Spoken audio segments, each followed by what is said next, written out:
अरे जी, एक प्रश्न में उड़िया बाबा से किसी ने प्रश्न किया कि महाराज जी, मानसिक पाप क्यों होते हैं। बाबा का दो शब्दों में उत्तर था कि पूर्व संस्कारों से। और फिर दूसरा प्रश्न था कि यदि कोई मानसिक पाप हो जाए तो उसका क्या प्रायश्चित है। तो बाबा ने उत्तर दिया, सच्चे मन से पश्चाताप करें और भगवत नाम जप करें। भगवान के नाम जप में अचिंत्य शक्ति है। इससे अनंत जन्मों के पाप विध्वंस हो जाते हैं। नाम में जितने पापों को जलाने की शक्ति है उतने पाप मनुष्य एक जीवन में कर ही नहीं सकता। बाबा का उत्तर था। अब इसमें क्या है कि मानसिक का जो पाप होता है वो मन की मलिनता होती है।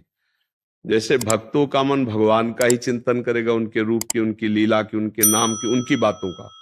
और जब हम हमारे द्वारा अधर्माचरण, जो शास्त्र विरुद्ध आचरण, तो फिर वो गंदी बातों का चिंतन करता है। और जब गंदी बातों का चिंतन करता है तो वही दूसरों पर आरोप लगाने लगता है। जो हमारा मन गंदा होता है ना, तो हमारा मानसिक पाप बनने लगता है। जो हमारा चिंतन होता है, जैसे पूज्य है कोई जिसके हमको रक्षा करनी चाहिए, चरण छूने चाहिए, जैसे बहन है या और भी कोई पूज्य संबंध है, अगर हमारा काम चिंतन गाढ़ है तो चूकेगा नहीं। मन भले शरीर से ना हो, पर मन वो गलत भावना कर बैठेगा।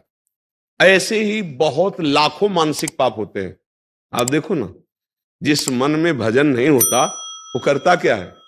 राग द्वेष का चिंतन करता है, नाना प्रकार के जो लाखों पाप, तभी मलिनता भरती चली जाती है। पर कलयुग का एक प्रताप है, कलिकर एक पुनीत प्रतापा, मानस पुण्य होए नहीं पापा।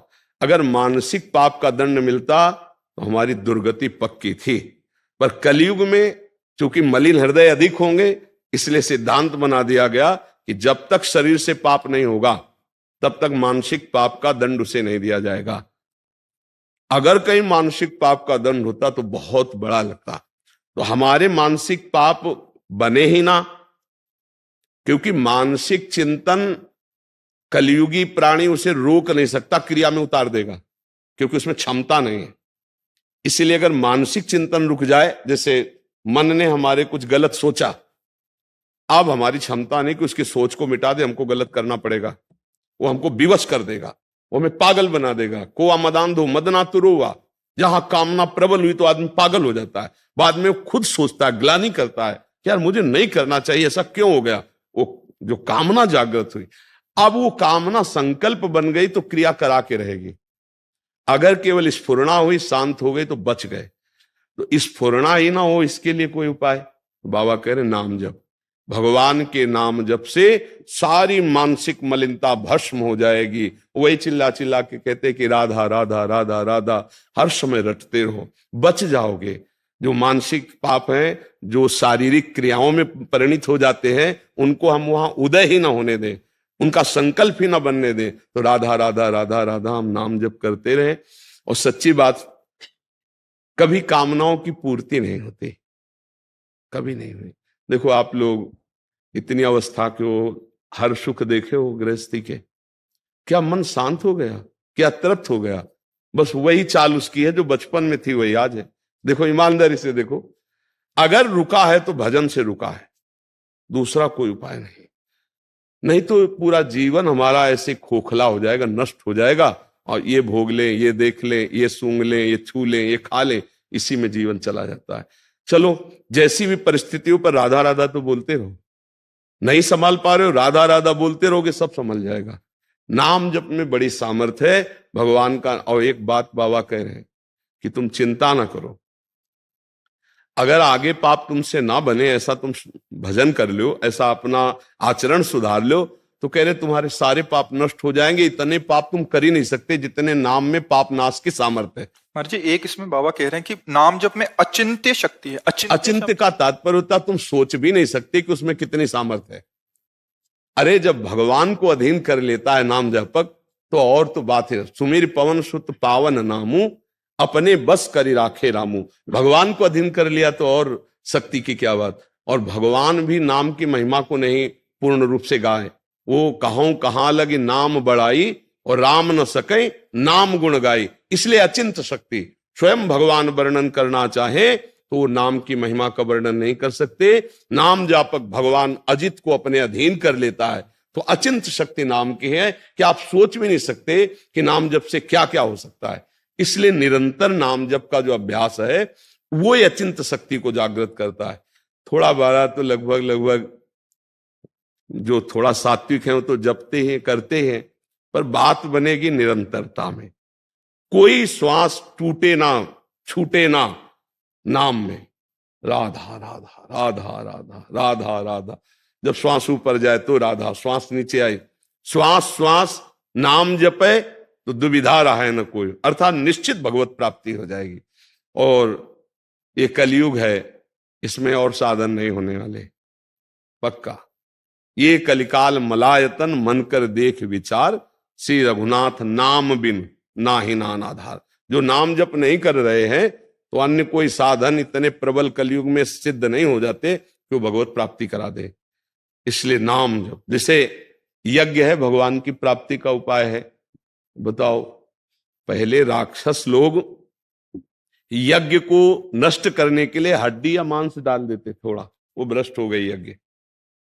विश्वामित्र जी इसीलिए तो श्री राम जी को साथ की निशाचर, अब आप घी बाजार से खरीदो और उसमें चर्बी मिली हो तो यज्ञ होगी?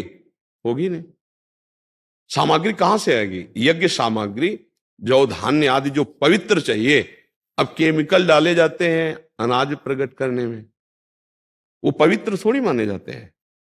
ऐसे केमिकल, ऐसी खादें हैं जिनका रस जाता है उसमें, वो अपवित्र हैं। इसीलिए बड़े बड़े रोगों की बाहुल्यता देखो हो रही। कैंसर तो पहले सुना ही नहीं, कभी कोई ऐसे करोड़ों में किसी एक को पहले। अब तो बुखार की तरह है, जैसे बुखार नहीं उनको आया फिर उनको आया, ऐसे कैंसर बढ़ रहा है क्योंकि अन्न दूषित हो रहा है। तो जब हविष्यान्न दूषित है तो हम कैसे यज्ञ करें? कलयुग में यज्ञ सिद्धि बड़ा मुश्किल है भाई। बड़ा शुद्ध घी हो और शुद्ध हविष्यान्न हो और शुद्ध मंत्र बोलने वाले हो, शुद्ध मंत्र हो, आराधना तप हो, तब यज्ञ तो बड़ा कठिन। अच्छा, ध्यान आंख मूंद के देख लो, अंधकार के सिवा क्या दिखाई देता है? शांत होके बैठो तो प्रपंच पूरा चलने लगता है अंदर, क्या ध्यान लगेगा? सतयुग में ध्यान के द्वारा भगवान की प्राप्ति होती थी, त्रेता में यज्ञ के द्वारा होती थी, और द्वापर परिचर्यायाम भगवान की सेवा विधान, सेवा पद्धति। अब आप बाजार से मिठाई लेने गए हो, सैकड़ों लोग वहां खरीद रहे हैं, बेचने वाला कितना हाथ पवित्र है पवित्र उससे मतलब नहीं, बनाने वाला हो सकता है मसाला सुपारी खा के बीड़ी पीते हुए बना रहा हो, क्या स्थिति है पता नहीं। तो अमनिया जो ठाकुर जी की पूजा के लिए भोग चाहिए, जो वस्त्र चाहिए, जो सामग्री चाहिए, बड़ा मुश्किल है पवित्र मिलना।